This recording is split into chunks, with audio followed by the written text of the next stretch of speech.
Friday morning in South Africa, 10 o'clock. Welcome to all of you that are joining us here to celebrate and discuss one of our latest books around African leadership. The time is now. I'm Wilhelm Kraus from Knowledge Resources, and for those of you who don't know, we are the publishers of the book. And basically, one of two things about us, we publish business books, and we also do organize quite a number of events in the same field as where we publish books. In other words, in the HR, leadership, talent, maybe a bit of self-development as well. And what we call the tough stuff, that's where we publish. Within the context of South Africa and the emerging markets. That's where we play. We're a boutique on the publishing side. We're a boutique publishing house, which about 15 titles per annum. Stuff must be evidence-based. And yeah, so that's basically what the books are all about. I'll come back to that in a minute or two's time. So Africa, within this global upheaval of geopolitical and geoeconomic conditions and events, Africa is becoming more resilient, as per an article fairly recently in the Economist, where they featured Africa and the impact that this global political and economic conditions have on Africa. For instance, let me give you a couple of examples. At the moment, if you take the big hotel groups, the so-called big brands, they are busy building and constructing over 700 hotels across Africa. If you take in Luanda, they opened a brand new airport outside Luanda, massive, very modern one. In Addis Ababa, they've started to construct the biggest airport in Africa, one of the biggest ones in the world. They're busy building. They say that in the 60s, intra-trade among African countries contributed to 3% of total trade in Africa. Today, it's over 22%. Obviously, it's far too low still. We still have a long way to go, but I mean, it has grown rapidly. So I believe that it's very timelessly that we publish a book around African leadership, which is very important for us. I need to share with you a story about our own business. About just over 30 years ago, we started a business and importing business books and so on, but the idea was always to publish in South Africa as such.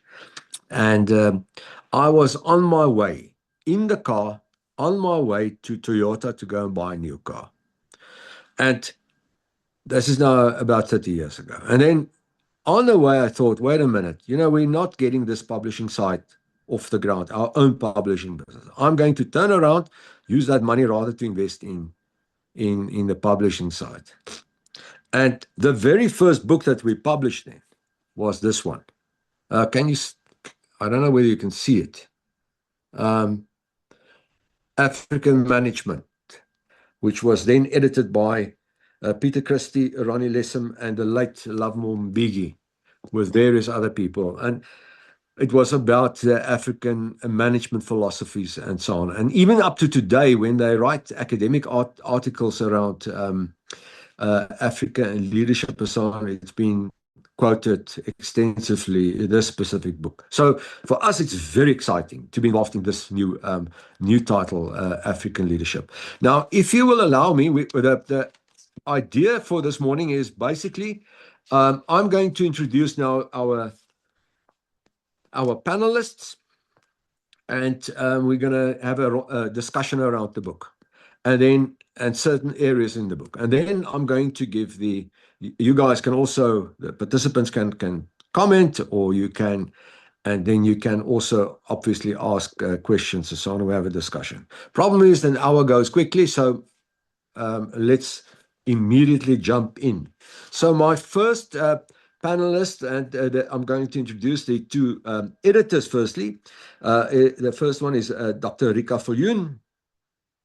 She is recognized, to most of you will recognize her, but she's an organizational development scholar and practitioner, but also she's been recognized as a weaver of voices, connecting the oral histories of Africa with the formal discourses of leadership and strategy. She completed a doctorate in leadership at UNISA, and she is a consulting work spans not only South Africa, but a lot of the work is done in Africa specifically and also globally. So she's worked extensively with mining houses, research institutions, and international societies. And she plows back into the profession through publishing. She's published books with us on organizational development. For instance, she serves on the international, she's a board member and administrator within the international scholarly communities such as ISPSO. I'm going to stop there. When you buy the book, you can read a full CV as well as the other people's full CVs. So I'm going to be quite brief. Otherwise, it takes too much time. Our next panelist and also co-editor is Dr. Vusi Vilakati. Dr. Vilakati holds a doctorate in leadership, performance, and change, as well as an MPhil in human resource management, and also an MA in biblical and religious studies. He is a an African transformational leader whose work unites institutions, scholarship, and spirituality. He's got over 2 decades experience across civic, academic, financial, mining, and environmental sectors. And he's presently with one of the biggest financial institutions in the country, where he leads the learning and development side. He's also an ordained Methodist Church. Is ordained in the Methodist Church in Southern Africa. Right, then we have Kaibetsu Ganticho. She, let me get, yeah, here we are. She's a policy analyst at Reimagine South Africa, and she contributes to driving societal transformation by integrating Ubuntu principles, as well as the Letsama process into Reimagine SA's work. She supports strategic decision-making and stakeholder engagement across sectors. She holds a master's degree in security studies and has authored a dissertation on post-apartheid immigration policies. Then also same co-author of that chapter that she wrote is Rienzo Colpo, who's a leadership coach, a transformational strategist, an expert in change management, culture shift, and high-performance coaching. His work at Reimagine SA focuses on supporting leaders to leverage their influence to drive societal transformation by ground their approaches in the principles of Ubuntu and collective action supported by the Letsama process. I'm going to, when I get to you two colleagues, I would like you to just mention also what Reimagine SA does and so on. Let me see if there's Dr. Ruxana Rajab. She is the Director of Resonance Consulting Services. She holds a PhD, as you can imagine, and an organizational development specialist and change maker who has dedicated career to building systems that place people at the center of learning and leadership. She played a major part in the foundational years of South Africa's National Qualifications Framework. Her work spans not only South Africa, but also she is involved in consulting spans the rest of, globally. And I see Dumi has joined us. Dumi, welcome to you. If I can say a word or two about Dr. Dumi Makdatlela. He is the founder and CEO of Africa Coaching, which is a boutique company working with executives, leaders, and teams across multiple sectors. He's also the founding member of the founding member of Africa Board of Coaching, consulting and coaching psychology. He co-founded the Ubuntu Coaching Foundation, and he served 2 terms as chairperson of the global board of ICF, the International Coaching Federation. Guys, welcome to all of you. I hope you're all well and are ready to rock and roll. So, Rika and Vusi, let's kick off with you. Why this book? What is the motivation behind the book? And either one of you can kick off. Rika, Vusi.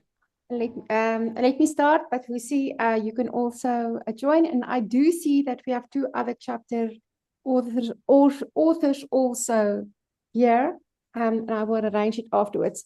Thank you that we can be here. This is one of the most amazing opportunities for Hallam that you also provide with us to write the book with you on African leadership. The time is now. The time is really now. In the audience, there's a white sangoma, a white lion that blessed the book. In the audience here today is a friend from New Orleans and America that helped with that indigenous knowledge systems there and the interplay between the Ghanaian slave trade and what happened in that space, and also work in South America. So thank you for being here on the call. And then, of course, the authors that have journeyed with us here. This book is important because we miss it, I guess, academically, theoretically. We somehow do not get the oral wisdom of Africa in spaces or in publications.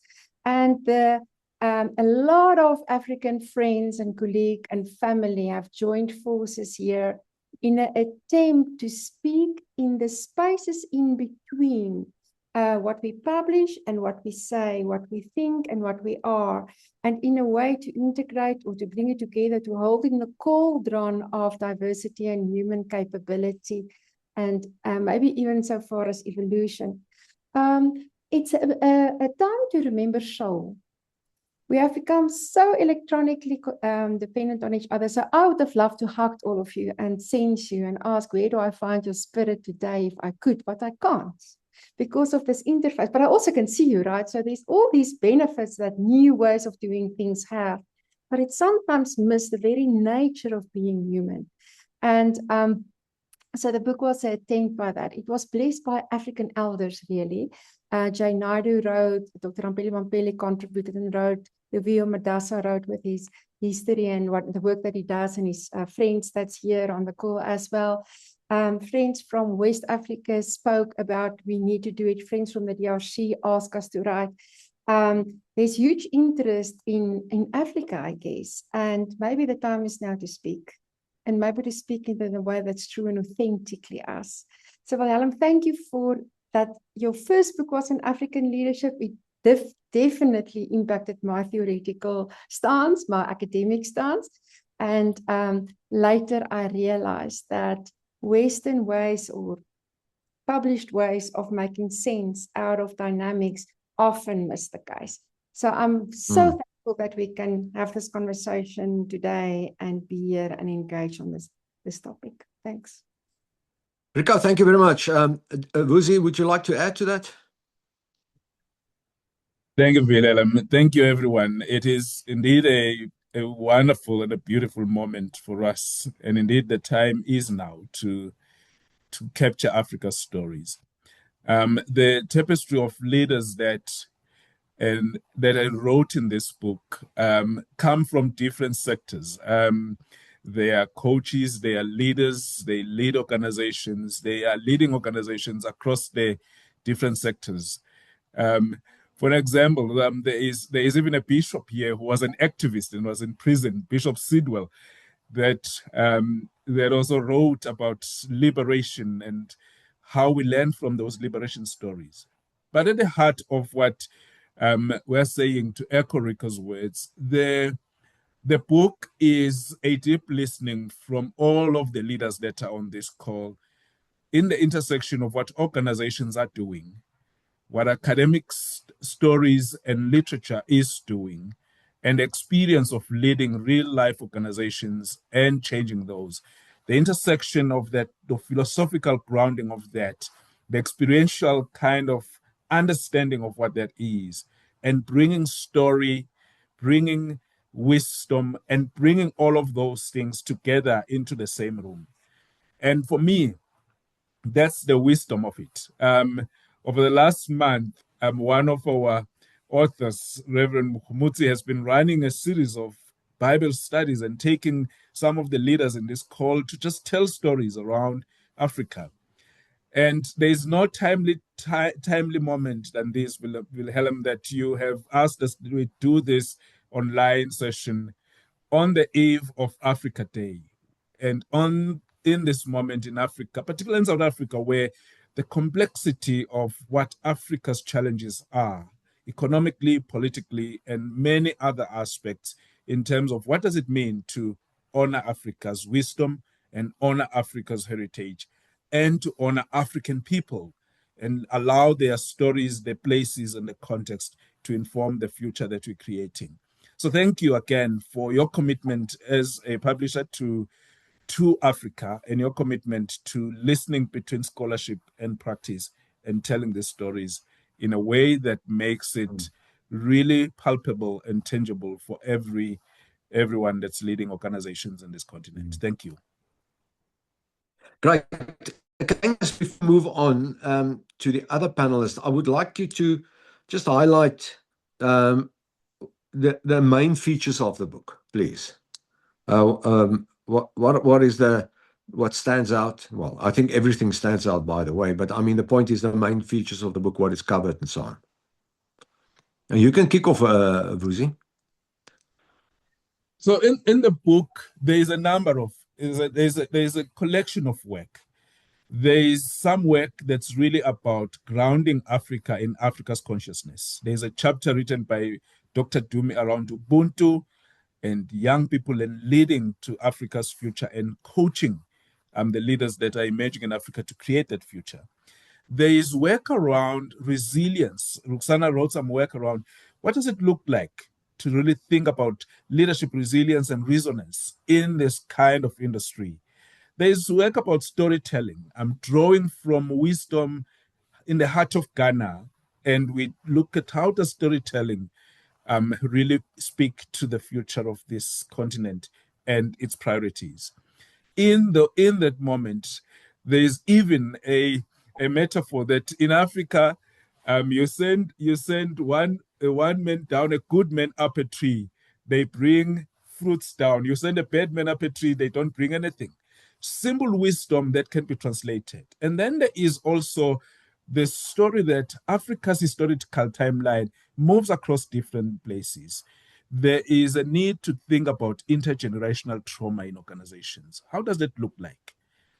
Dr. Joyce, one of the co-editors, writes about how we lead as me, us, and we, and how though that becomes a framework for thinking about leadership in Africa. Then there's some focus around some topical, and that makes the book kind of current in relation to historical leadership on Africa.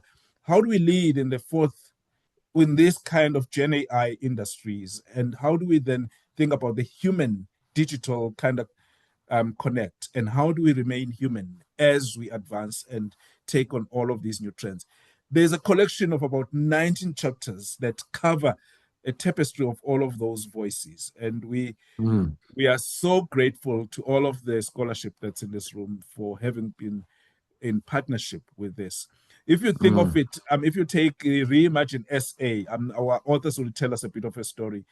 Think of the fact that they take some of the case studies that they do and the work that they do, and they give it voice and show it and tell it to us as we in the same book. So thank you for the scholarship and the integrity of the work that you contributed to the book. That covers a bit. Rita, would you like to add a few? Not, you have actually been quite complete, Vusi. Thank you for bringing in Joyce, that is a co-editor that also wrote beautifully in the book. Maybe just Niba, that wrote about post-colonialism and also on doing new and better, that also contributed. And of course, you spoke about the bishop that also helped. There's a beautiful interplay as well of symbolism. and how different parts of Africa offer different types of symbolism, but somehow touch on the deep archetypal stories that speak to people. Ubuntu is a bit demystified or popularized as we try to remember the real essence thereof, as well as a contemporary application here. The book is definitely a call for Africa to speak up, but also to realize that they are in relation to an international conversation and cannot have that conversation on its own. I guess the last thing for me, but you spoke a bit about it, Vusi, is about the deep healing that's necessarily in Africa from an intergenerational perspective, from a civil war perspective or apartheid perspective, but also the other slave trade perspective, all those words that sit here, but also then a call to really step up in relation to that and ask questions of how can we do things responsible and address needs. Thank you.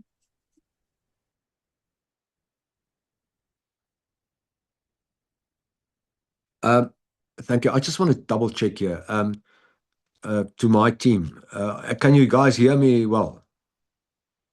Yes, okay, good. We can hear you well. Okay, because then it was Rika that broke up a bit. Okay, so Dumi, I'm going to put you a bit on the spot, but before I get there, I think Vusi mentioned the tapestry of leaders and authors and topics. That's the richness of this book. There is a wonderful multiple perspectives that's covered in this book, and the richness of people's perspectives. Now, Dumi, we had, and that will also answer Shelley's point to an extent, I think.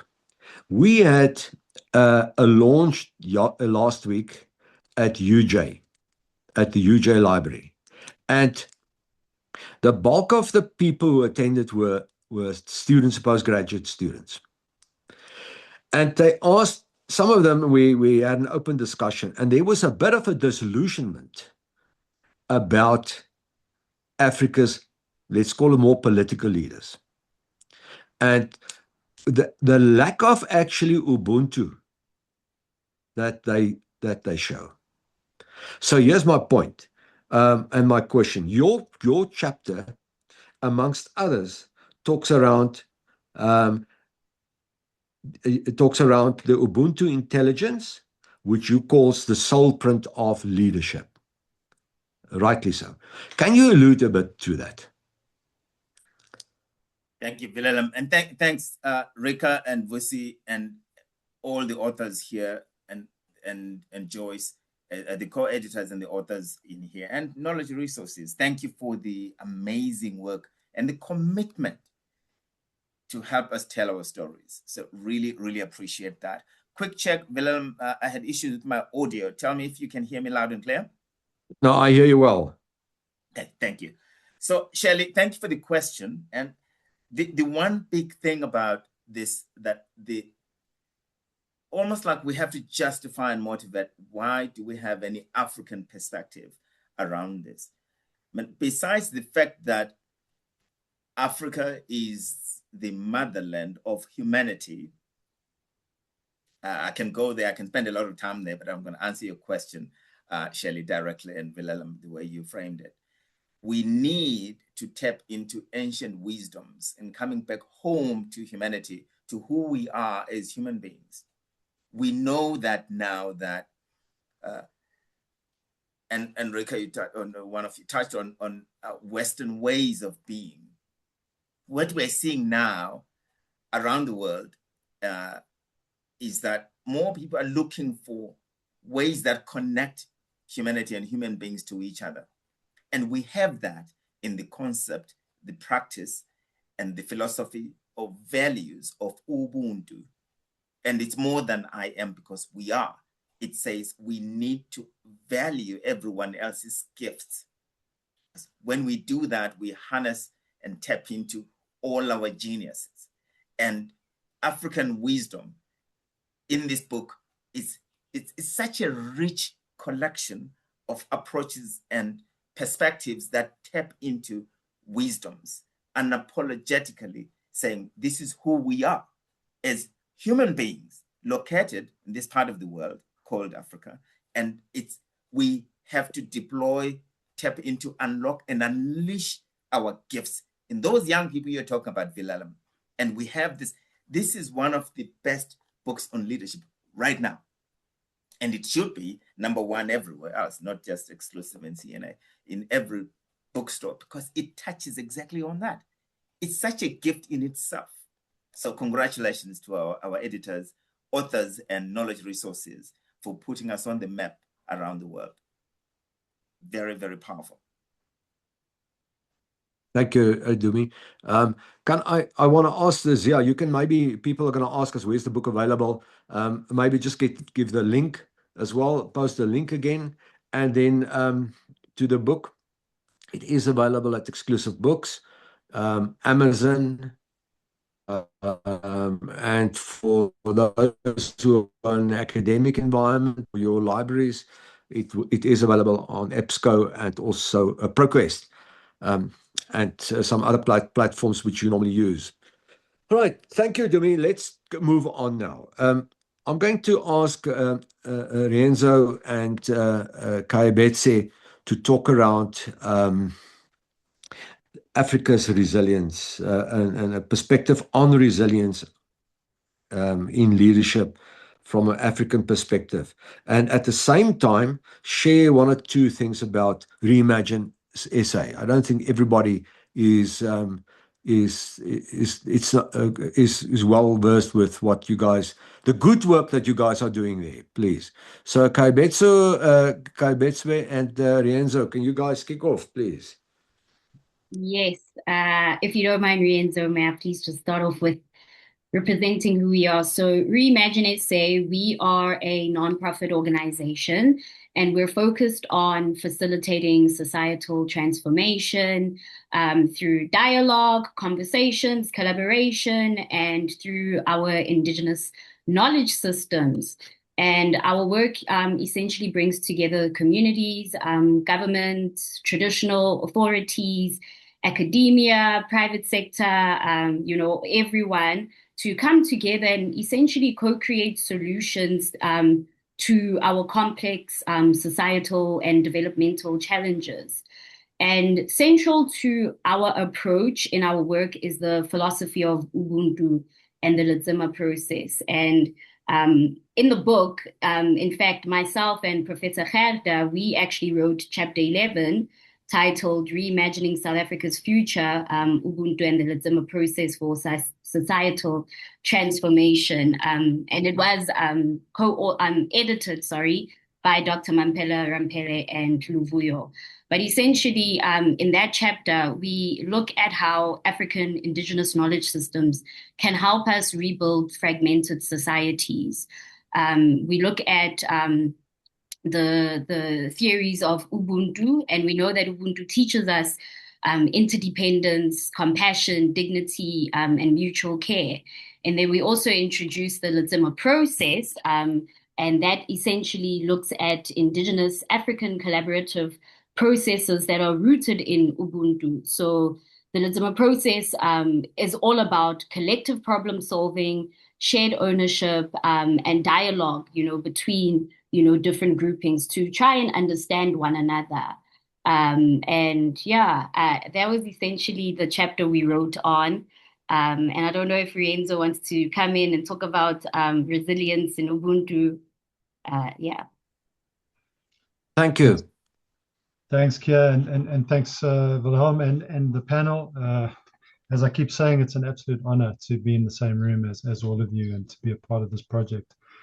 I think that what I've observed in the work that I've done, and Wilhelm, as you launched into this conversation, you spoke about Africa's rising resilience, Africa becoming more resilient, and I'd like to challenge that, if I may, and I think that this book is a good reference point for that, in that Africa has pervasively been resilient. With everything that Africa as a continent and its people have been through for centuries, through colonialism, the slave trade, through what we've experienced post-colonialism, is a testimony to the resilience that is there. I think that we've been driven there's a strong drive of obviously global North and Western narrative around individualism. Kumaran, partly responding to your message, capitalism and kind of pushing through on your own and being the source of your own success and being this model and this icon for the world to look up to. It's a very strong narrative that we live with. And, you know, it leaves us with the challenges that we're facing geopolitically, that we're navigating. If we go back, and Einstein said it so well, he said, you can't solve a problem with the same level of thinking that created it. And you know, so Reimagine South Africa is the antidote to that. It's reimagining South Africa, literally in the name, how we approach the challenges post-apartheid and how we've got a lot right, but there's a lot that we haven't got right. And there's a lot that we still need to get right. And we need to approach that problem differently. And leadership and resilience in that same breath looks at the geopolitical situation in the world and says, how do we approach this problem differently? And from a resilience perspective, I argue that, you know, it's all in the collective. I'm an endurance athlete for my sins, and I know what it's like to push yourself through very deep and dark places, and you can't do it on your own. We think we can, we can't. And so resilience is really about, how do I invest in the capacity, in the resilience, in the fortitude, the grit, the sustainability, the thriving of the collective? How do I start with that and invest in that? And then that in turn rebuilds me and makes sure that I'm resilient. And so that's where we spend a lot of time in the chapter in understanding, Kumaran, how capitalism and individualism and all of these strongman theories, great man theories, have really sold us a dummy and have put us into in a place of burnout and difficulty. But there's a smarter way to do it, and the African wisdom, the ancient intelligence, AI, has been doing it right in Africa for a very long time. Yeah, I thank you for that to both of you. I just want to put my comments about resilience in the context of the article that The Economist wrote, and it was more about compared with the present energy crisis compared to previous energy crisis and commodity slumps, where many African nations had to go for and renegotiate their debt structures, go for that disastrous IMF restructuring and so on. And this time around, it's not going to be that bad. Okay, guys. Now, I saw quite a number of questions here that I think we must address. Some of them, no, all of them very, very valuable. So, Kumaran makes the point, assumption. We live in a capitalist economy that motivates and incentivizes competition, which in turn leads to selfishness. In other words, no Ubuntu philosophy in this mix. In this environment and in fairly autocratic societies, growing in power, corruption, easy compelling lure. Given this assumption, if partially accurate, how does giving the ideas of the book a voice cause the changes in integrity, humanness, compassion, putting the little man first of our leaders, or the creation of a new type of leader? I just carry on. Is that not what we need, rather than talking about nice philosophies, which then, hello, Italia. I see Italia makes the point. How should universities be redesigning their leadership training? I think we can talk about those two questions in the same sort of context. Anybody want to shoot? Come on, be brave. Go for it. Can I volunteer, Dr. Dumi? Okay, Dr. Dumi, go for it. No, Rika, you go first. I was just finishing off a post in the chat. Go for it, Rika. I'll come after you. We'll be very fast and focused. There's a huge claim here that it's not one-sidedness that will help us, but the capability to deal with paradox and complexity. So there is an attempt to speak about integral leadership in a way, in systems that don't polarize and hold those tensions, but combine it together from a strategic perspective, like universities speaking about the extraordinary goal, superordinary goal, which allow all of us to coexist in a way that's functional for the collective, and the ability to stop dysfunction and speak to dysfunction. So it's not answering it so directly, just saying that whilst we're polarizing the world, we are not going to save it. It's the ability to sit with all, and in there is a developmental need. Okay, Willem, anybody do me? Yeah, please ask your question again, and just I want to be very direct in my response. Let me go there quickly. To me, well, it's a long question.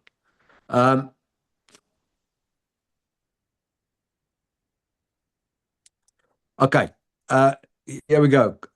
We live in this is the assumption. We live in capitalist economy that motivates and incentivizes competition, which in turn leads to selfishness. And then in brackets, no Ubuntu philosophy in this mix.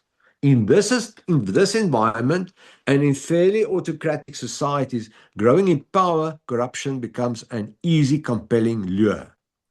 Now, given this assumption, even if only partially accurate, how does giving the ideas of the book a voice cause that changes in integrity, humanness, compassion, putting the little man first of our leaders, or the creation of a new type of leader? And then I want to carry on. Then says, if that is not, is that what we need to talk about now as philosophies? All right, so let's get back. Thank you. The question is, shouldn't we get back to reality? Now, I want to carry on quickly, Jumi. Yeah. Then Italia asks this question. She says, how should universities be redesigning their leadership training? And Tsepu has now added, most of our organizations run on Western or European structures. Is African leadership genuinely distinct, or are we romanticizing a myth? Now, those are very, very pertinent questions, because I mean, I hear that when we talk about the book to other people, I get many of the sort of comebacks are around that sort of question. So do you want to give it a bash, Dumi? Yeah, I'll give it a bash, and I will be a little unapologetic here. So please put on your thick skin. We live in a world where there are multiple contested paradigms. And by the way, just to start by appreciating the questions, because they're poking for us to have this conversation. So thank you for poking for these questions. I love them. They're powerful, they're beautiful, and they're needed. We are at a time in the evolution of humanity, or whichever one you believe in how we came to be here, where we are seeing a rise in the need to say, what is going on? Why does it matter that we're here now?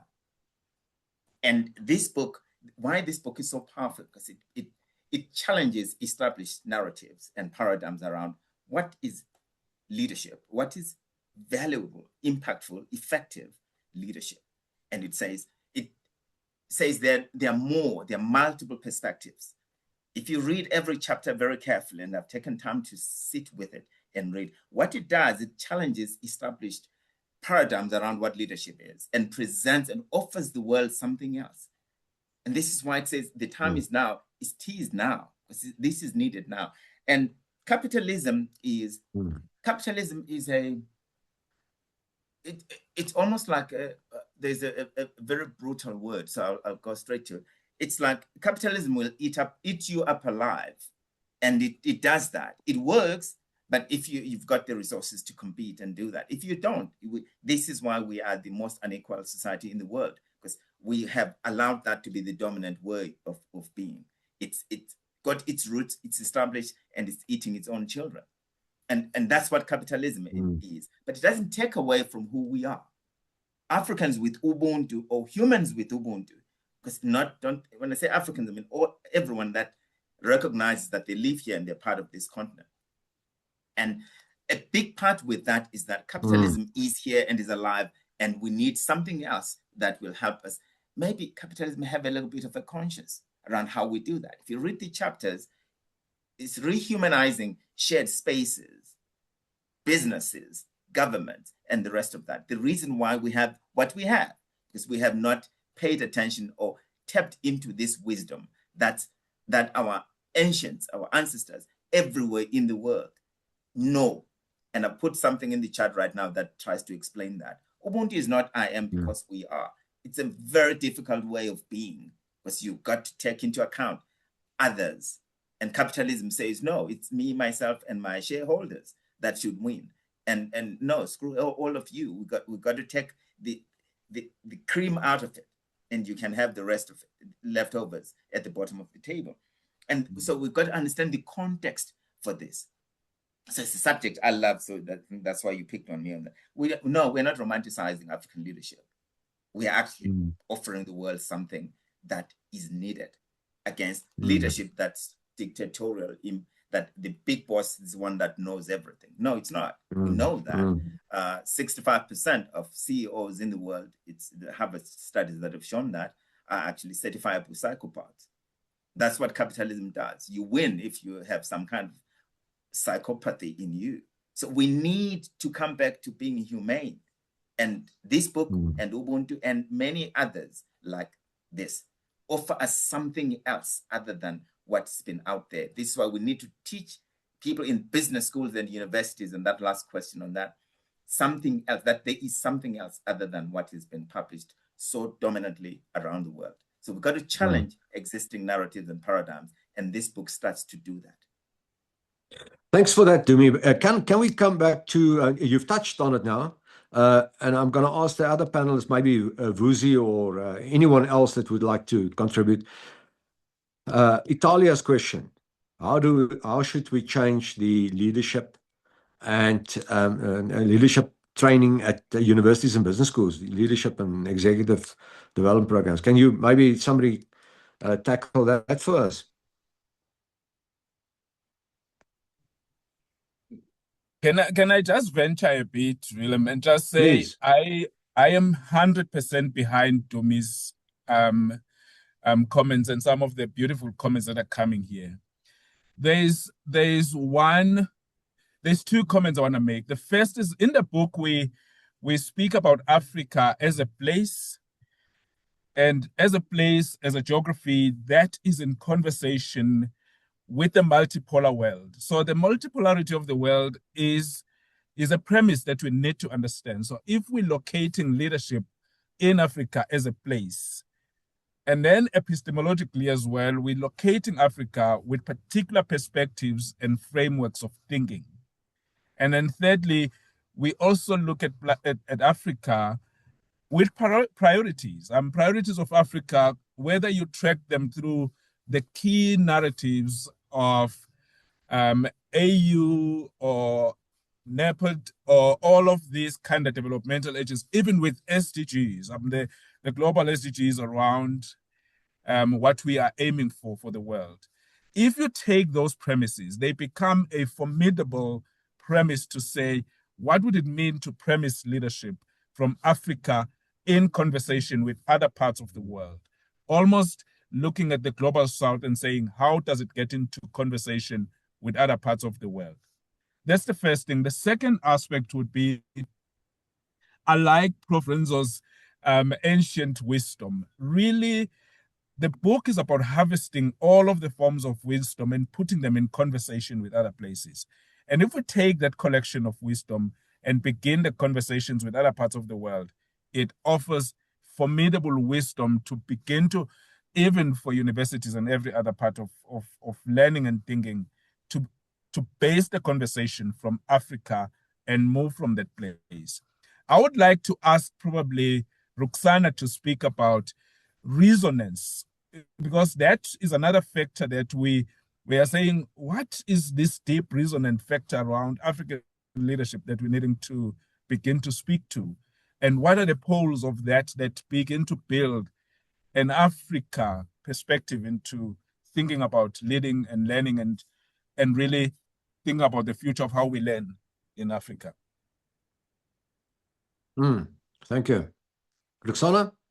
Thank you. Thank you, Vusi, and thank you to the editors and everyone that's here today. Very interesting and very, very deep conversations, and I think this is just the beginning.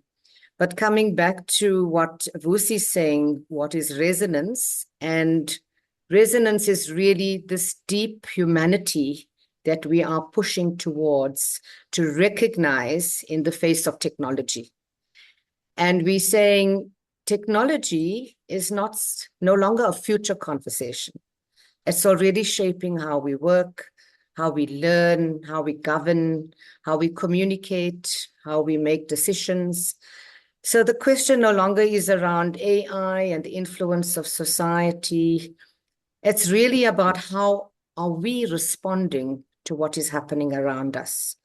And so the resonance intelligence that we talk about is how do we bring human-centeredness to the fore? How do we make sure that leaders are cognizant of people and how people are responding? Especially in the workplace, it's all around software, digitization, data collection, interpretation, and people are really losing themselves in the space of data collection and analytics. And so we need to remind ourselves that we need to remain human. We need to make sure that we are still connected as human beings. As Rika was saying, we are in the space, technology space, and we can hug each other. So we need to remind ourselves of our connectedness. And people are already feeling isolated. They're already feeling unheard, feeling anxious, feeling disconnected. So it's really about bringing back that empathy, reflecting deeply, making sure that we remain connected. And, we talk about, is African philosophy a myth in the space of the global world and capitalism, looking at, the North-South divide? It's really those cultures that are being entrenched with the models of technology, with AI, with artificial intelligence, that's not really, it's become so powerful that Africa needs to respond to that. We need to optimize the space that we are in so that we can shape those, algorithms that are being biased. Our cultures are not taken into consideration. How we speak is not taken into consideration. So we really should not be adopting Western cultures, the technology that's being shoved onto our people. We really need to respond intelligently, with deep insight, using our own cultures, our philosophies, our own thought, and make sure that we then respond in a way that is human. It's really about keeping our human dignity, making sure that we respect one another, the kind of leadership that we put together. And this book really covers all of that, from our African cultures to our philosophy, to technology and how we behave, to our humanity. And really, this is at the heart of what this book is all about. So thank you for that opportunity. I think I covered a little bit of some of the other questions as well. Thank you. Thank you very much, Roxana. Keir Betswyk, would you like to add to the discussion here? I see you making a lot of notes. I'm making a lot of notes because I'm also learning. As much as I was an author, I'm also learning just from this conversation. Okay. Yeah, but essentially for me, I would just like to end off just by saying that, Ubuntu reminds us that our humanity is tied to one another, and the Letsema process, like I said earlier on, it reminds us that transformation happens when, people can come together, listen to one another, collaborate, co-create, and just, find each other and, just find a common ground. So, and that is essentially the bedrock of the work that we do when we work with communities. And it's very fulfilling and beautiful to see. So, yeah. Okay. Renzo? Thank you. And I was actually typing an answer, Cindy, to your question, and it almost leans into Dr. Roxana and Keir's responses. And that is, do you think that Africa or the world is ready to embrace spirituality in the workplace? And if we agree that, not only something that looks good in theory, but in practice. And I think therein lies the opportunity, in that all of these leadership philosophies that exist in communities across our continent, they're not philosophies. They're a way of being that have for centuries created incredible opportunities and growth and learning. And so it's about tapping back into that. Is the world ready yet? Perhaps not, is the honest answer. However, if we don't start talking about something different, and we don't start offering the antidotes or the alternatives to being excluded from the algorithm, then we're not going to be driving a potentially let me say it differently, a potentially more impactful narrative or opportunity. And I think I'm clear that is what this book is about, and that's why we've taken the approach that we have, because it's time for us to speak up. Africa is not new to the scene. It's time for us to claim our space. Thank you. Yeah, I think I'm just sitting here now. Adam Smith wrote about, obviously, the father of free market philosophy, and many people accredit capitalism to him, but he spoke about, in the book he wrote about the animal spirit, and that we need, he called it the invisible hand to guide this animal spirit of ours. Otherwise, and that's my basically free market system goes berserk, monopolies and everything else. And the idea behind the invisible hand is the regulations against that type of thing, and the exploitation of people. I'm just thinking maybe the invisible hand should be Ubuntu, where we really care for each other as a philosophy. Charles Handy, even the great, I must say, the great Charles Handy, he wrote years ago about, he started with the whole notion of that organizations are there for a higher order purpose, and that it's in service of society. And I think that's what this book is also stressing here, with the role of leaders and so on. Yesterday we had a seminar, as I mentioned earlier, and Charles du Toit spoke about teams, and he made the point that you cannot have a great team if you don't touch the heart of the people in that team as a leader. And that's what this book is all about, touching the heart of our leaders, of our people. We've got a lot of other stuff here, guys, and issues raised. Shelley specifically asked, what action does the book African Leadership take, recognizing a larger geoeconomic world, and we have some serious problems? What is happening in South Africa, around in South Africa? I'm not going to go through all of that, the high employment rate, corruption, etc., lack of investment. So what action does the book want us to take? So maybe if somebody, I see Rika has answered her, but I mean, if anyone else would like to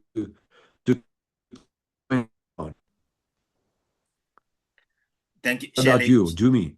Shelley, you asked beautiful questions. Thank you, Shelley. I was even thinking, bring Shelley's voice in. We are out of time, but that'd be great. Shelley, go for it. Shelley, we do need to remember who we are. We can start the practical part.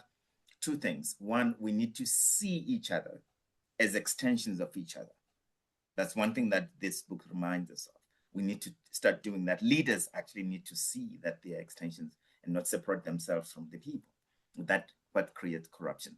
People that come from outside, so-called investors, they're invested in their own profit part. We need leaders, different leaders, that take people into account. That's one thing, seeing ourselves in each other. The second one, we need to connect.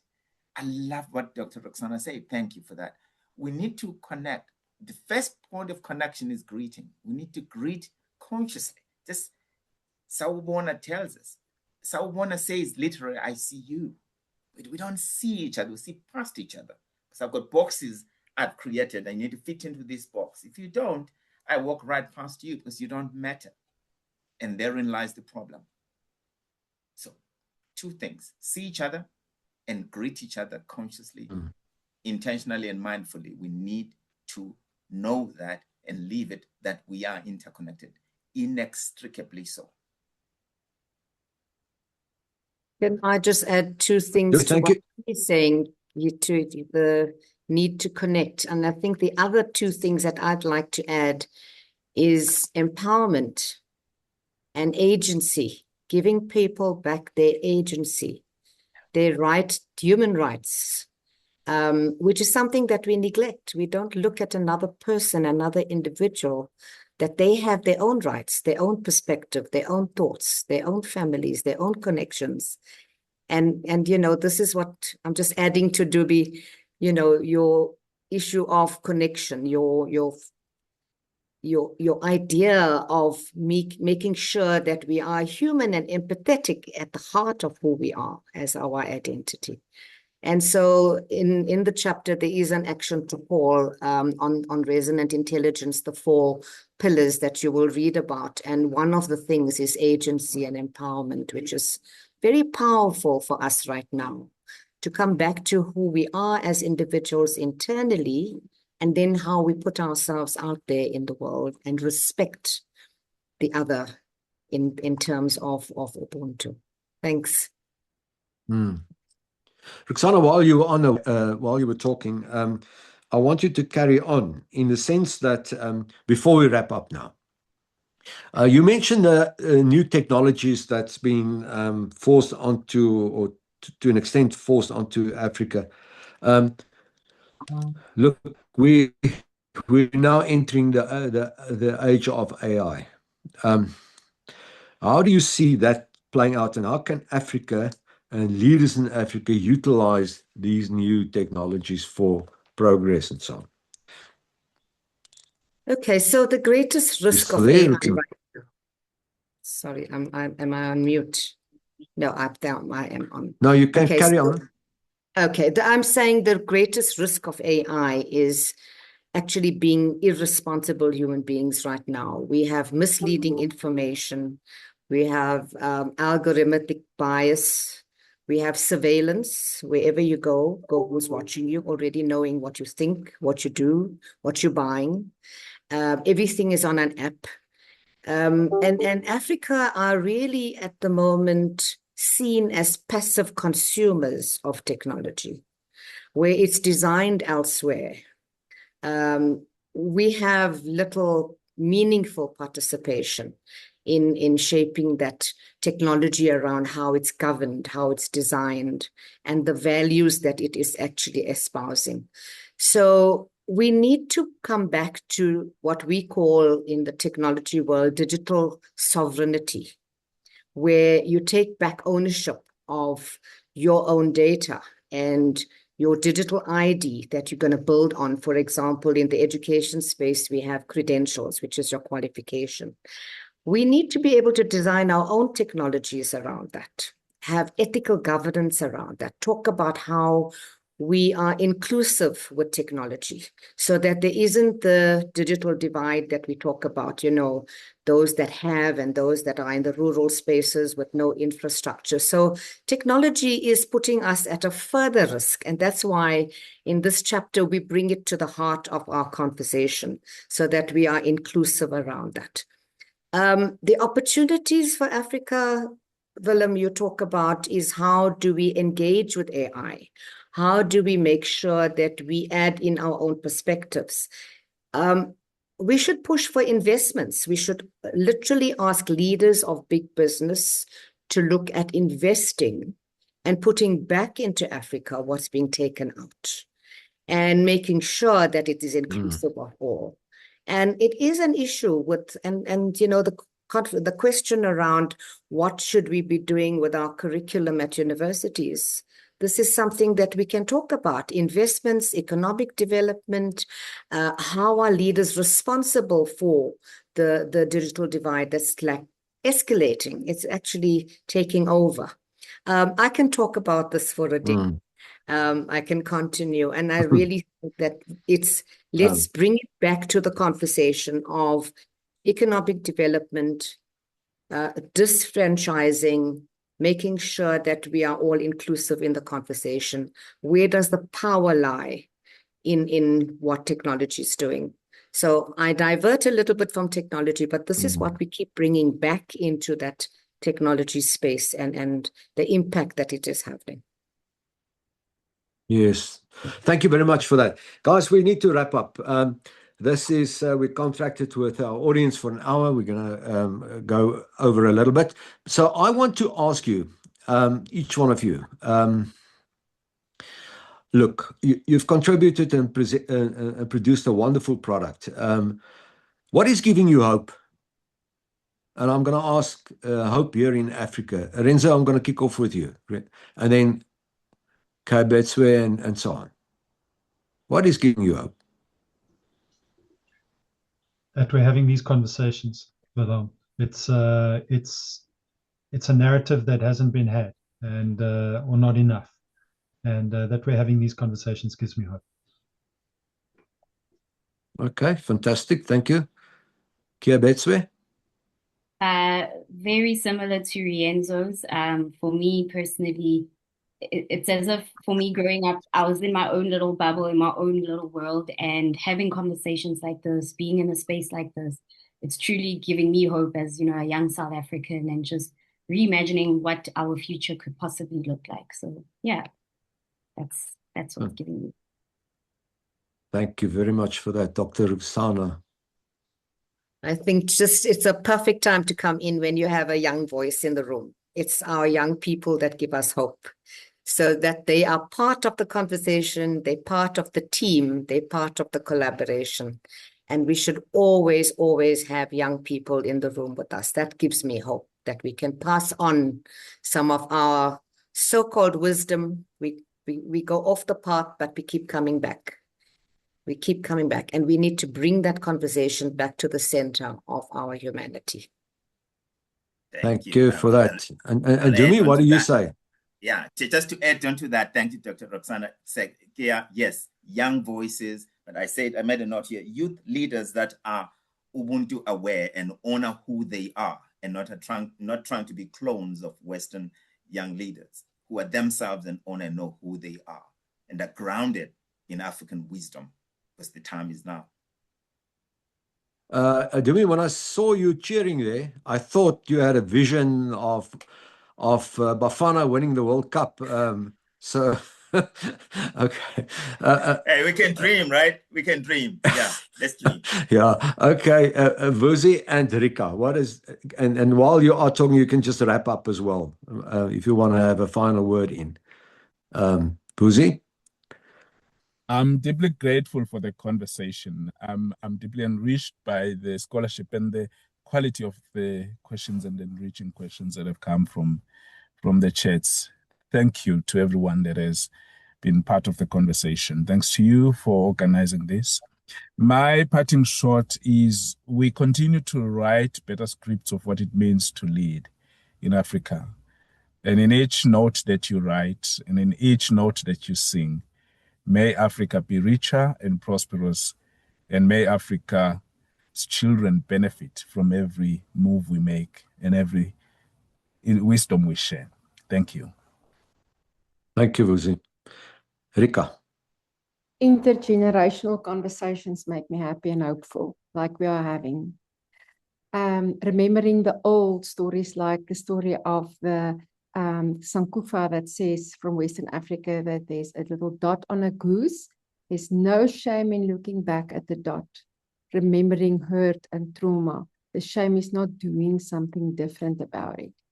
The support for the book, international support across boundaries, makes me happy. That the elders was willing to support the book makes me happy and hopeful. And yeah, that we have this conversation today make me hopeful. Thanks. Let's do human better together. Okay, guys. Thank you, Rika. So, thank you all of you. And in closing, I would say what's giving me hope is that you as authors and editors have the courage to tackle this difficult conversation, to present an alternative for not only for us in South Africa or Africa, but for the world at large. Thank you so much for the hard work you've put in and for your wisdom and your perspectives in this regard. We really salute you for doing this. And then I want to thank all the people who attended this morning. It was great to have you here. And for your participation, lively participation, questions and comments and so on.